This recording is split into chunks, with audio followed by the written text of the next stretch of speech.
Saya baru tahu loh teman-teman, ternyata kalau sering pegel, sering kaku di bagian lehernya sebelah, itu jangan cuma dipijit aja, bisa jadi itu sinyal awal dari stroke.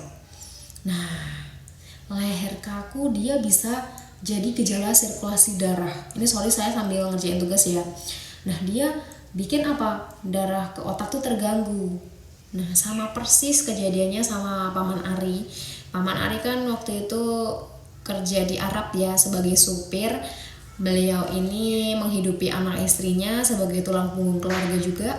Dan Paman Ari tuh apa ya, kena stroke tuh tiba-tiba gitu. Jadi waktu itu memang ada gejala-gejala kecil, tapi beliau ini abaikan karena mikirnya cuma mungkin masuk angin atau kecapean aja.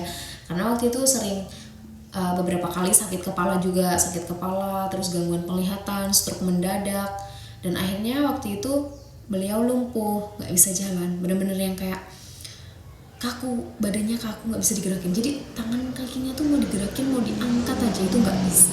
Dan akhirnya waktu itu pemulihannya, percepatannya itu dibantu sama herbal Cina. Nah, herbal Cina membantu Paman Ari bener-bener yang kayak yang dari awal itu bener-bener nggak bisa, tangan kakinya nggak bisa gerak tadi, bener-bener kaku, itu udah bisa digerakin pelan-pelan. Jadi udah bisa kayak gini loh teman-teman. Pokoknya yang kayak apa namanya, yang awalnya bener-bener kaku nggak bisa kan pelan-pelan ya, kalau orang stroke kan ininya apa, latihannya toh.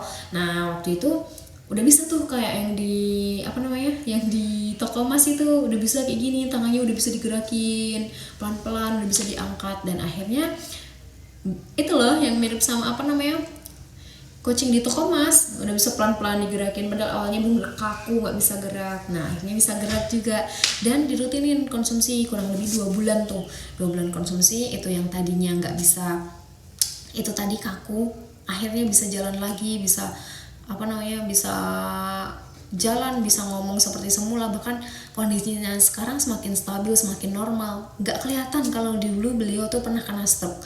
Ini sih yang menurut saya, oh ternyata stroke itu bisa pulih ya, oh ternyata stroke itu bisa kembali seperti semula ya. Ini sih